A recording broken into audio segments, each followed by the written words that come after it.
Entre Haïti et la République dominicaine, la discorde s'est installée ces derniers jours depuis que les riverains de Wanamètre se sont unis pour construire un canal sur la rivière Massacre. Le président dominicain Abinader s'est prononcé sur ce sujet et a montré son mécontentement. Il a annoncé dans son premier discours que des mesures allaient être prises en vue de contraindre les autorités haïtiennes à agir pour suspendre la construction du canal. Dans une deuxième intervention, il a fait part de manière détaillée de ces mesures-là. L'entrée en République dominicaine par toutes les voies est suspendue et l'accès à tout individu impliqué, c'est-à-dire dont le public reconnaît comme un supporter ou une personne qui porte assistance ou encore qui finance l'initiative des riverains est suspendu de manière définitive et jusqu'à nouvel ordre. Il suspend aussi la délivrance de visas. Ces mesures ont pris effet le 15 septembre de ce mois. Maintenant, deux questions nous intéressent. Est-ce que la République dominicaine est en son droit de s'opposer à cette construction et est-ce que les Haïtiens de leur côté violent un quelconque droit? Cette discordance entre les deux pays pose un problème de conflit international. Il y a conflit international lorsque des oppositions graves de vues ou encore d'intérêts entre États donnent lieu à des mesures de force, guerre, opération militaire, ou n'en donne pas lieu, mais revêt d'un caractère ou d'un aspect de violence, tel que blocus d'un port ou des côtes d'un État, mesures économiques, etc.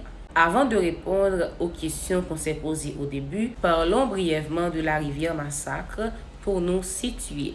Cette rivière est située au niveau des villes de Wanamètre, du côté haïtien, et de Dajabon, du côté dominicain.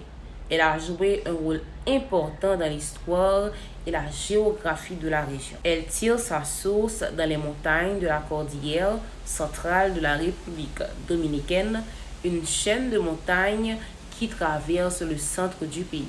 Plus précisément, ces sources se trouvent dans les régions montagneuses de la République dominicaine à l'intérieur des terres. Après son origine dans les montagnes, la rivière Massacre circule en direction du nord, délimitant ainsi une portion de la frontière naturelle entre Haïti et la République dominicaine. Maintenant, elle témoigne des défis et des enjeux auxquels sont confrontés ces deux pays voisins. Il faut savoir que le problème n'a pas débuté en 2023. Déjà en 2021, lorsque les travaux sur le canal ont débuté, le gouvernement dominicain condamnait déjà l'initiative. Il a fait savoir que le canal sur Haïti serait une déviation des eaux de la rivière Massacre et que celle-ci provoquerait une violation du traité de paix, d'amitié et d'arbitrage du 20 février 1929 et une initiative pareille va à l'encontre de ce qu'il permet.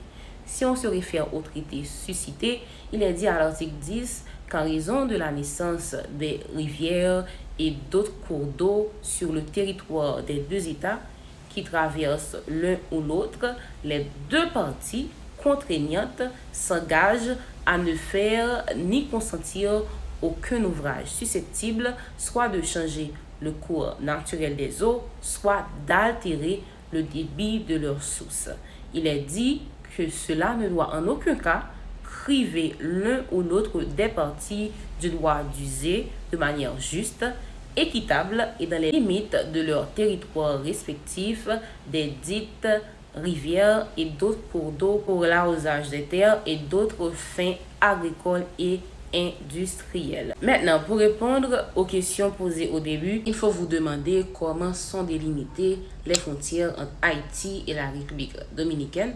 Deuxièmement, est-ce que la construction du canal porte à changer ou à altérer le débit des sources, comme il est interdit au premier paragraphe de l'article?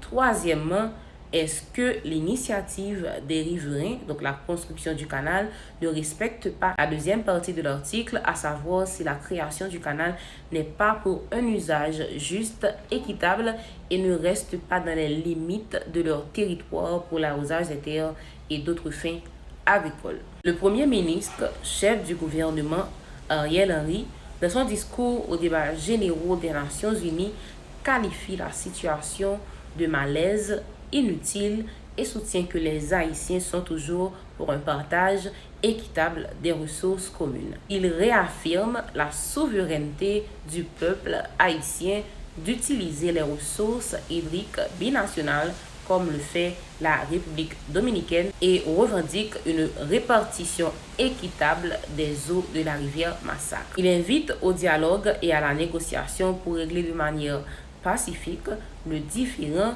dans le respect des instruments juridiques déjà signés de bonne foi entre les deux États en 1929 et en 2021.